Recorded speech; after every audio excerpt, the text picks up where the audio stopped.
आज हम स्टार्ट करते हैं न्यूमेरिकल। किसके? गति के नियम के आपके न्यूमेरिकल स्टार्ट करेंगे हम। देखो ध्यान से समझना। पहला न्यूमेरिकल कह रहा है हमारा विराम में स्थित कोई वस्तु एक विराम अवस्था में है और एक 20 किलोग्राम की वस्तु पर 6 सेकंड के लिए एक अज्ञात बल कार्य करता है। एक वस्तु है, वो कितने ग्राम की है? 20 किलोग्राम की है और उस पर 6 सेकंड के लिए कोई अज्ञात बल यानी कोई पता नहीं है कौन सा बल कार्य कर रहा है। फिर कह रहा है उसके बाद वस्तु पर लग रहे बल को हटा लिया जाता है।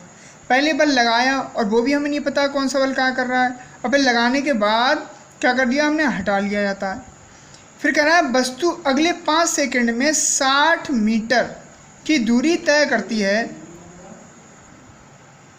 60 मीटर की दूरी तय करती है। अज्ञात का परिमाण ज्ञात कीजिए। यानी कि जो बल लग रहा था हमारा उसका क्या ज्ञात करना है? परिमाण ज्ञात करना है। देखो वस्तु विरामावस्था में थी तो हमारा u क्या हो गया? 0 हो गया। हमें क्या निकालनी है? उसकी वेलोसिटी निकालनी है। तो होता है फार्मूला चाल बराबर दूरी बटे समय। चाल बराबर दूरी बटे समय, वहाँ से निकाल लो। ये कितना दे रखा है? 60 मीटर दूरी, यही तो चला 60 मीटर। समय कितना लगा? 5 सेकेंड। कितना हुआ? 5 से काटो, 5 से कम 5 और 5 दूनी 10, 12 मीटर प्रति सेकेंड चला। ठीक है, अब हमें निकालना क्या है? निकालना है बेटा हमें f का मान, जो अज्ञात बल लग रहा था उसका मान। तो हमें b का तो मान आ गया। देखो f बराबर गति का दूसरा नियम होता है बेटा ma, वहीं से f निकलेगा। तो हमें किस किस की आदत पड़ेगी?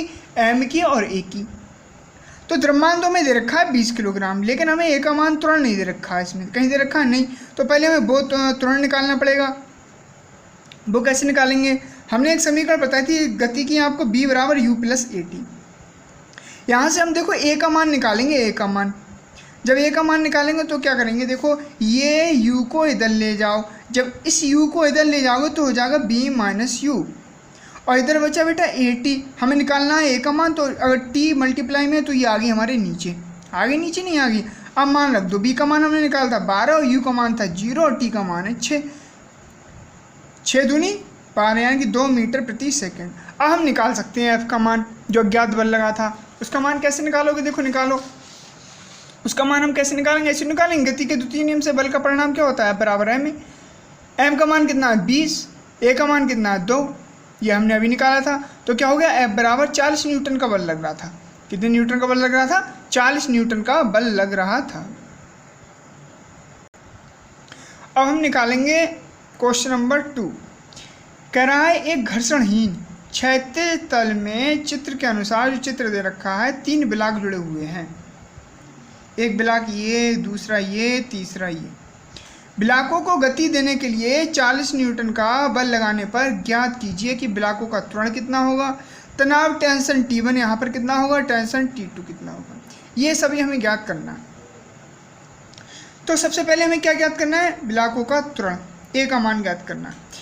देखो हमने फॉर्मूला बताया था भी, F बराबर होता है ma। F बराबर होता है हमारा ma। पहले हमें ब्लॉकों का त्वरण निकालना है। इसी फार्मूले से आ जाओ। देखो त्वरण कितने, हमारा द्रव्यमान कितना है? 3 पिंड है, 1 2 3। तीनों को जोड़ लो कुल द्रव्यमान 2। पहले का 2 है, दूसरे कितना है? 8, तीसरे कितना है? 10। F बराबर ma, ये वाला फार्मूला लगाया। a का मान ज्ञात करना है। 10 और 8 18 और 2 20 हो गए a। तो 20 a बराबर कितना हो गया? 40। ये अपन में पहुँच गया तो कितना आया? देखो ये ऐसे हल कर लो। ये हमारा कैसे आया? इधर मैं हल करके आपको दिखा देता हूँ। 10 और 8 18 तो कितना हुआ? 20। a बराबर कितना हुआ? 40। तो a बराबर कितना हुआ आपका? 40 बटे 20, 2 दूनी 4, यानी कि a बराबर कितना आया हमारा? 2 मीटर प्रति सेकंड स्क्वायर आ गया। ये देखो, ये तो हमारा त्वरण निकल आया। और पहले पार्ट में हमारा त्वरण ही निकलवा रहा था। दूसरा तनाव यानी टेंशन निकालना है T1। इसी वाले से आया, और तनाव या फोर्स T1 इक्वल टू क्या हो जाएगा? m1a, यानी कि पहले वाले के लिए निकालना है हमें T1 का मान। तो m1 कितना है 2, ए का मान कितना आया 2, तो 2 दूनी क्या होगा टेंशन 4। अब दूसरा निकालना है। जब बेटा ध्यान से सुनो, जब दूसरा टेंशन तनाव निकालोगे तो ये m2 और m1, क्योंकि ये सब डायरेक्ट ब्लॉक से जुड़े हुए हैं तीनों एक दूसरे से, और यहाँ पर हमें यहाँ पर निकालना है तनाव, तो इससे तो कोई लेने देने नहीं है, तनाव तो यहाँ पर निकालना है। तो इससे कितने पढ़ना है 1 और 2, तो इन दोनों का मास गुणा त्वरण, इन दोनों का मास कितना हुआ 8 और 2 10, 8 और 2 जोड़ लिया 10 गुणा 2, 10 दूनी कितना हुआ 20 न्यूटन, यानी कि दूसरे वाला टेंशन कितना आया 20 न्यूटन।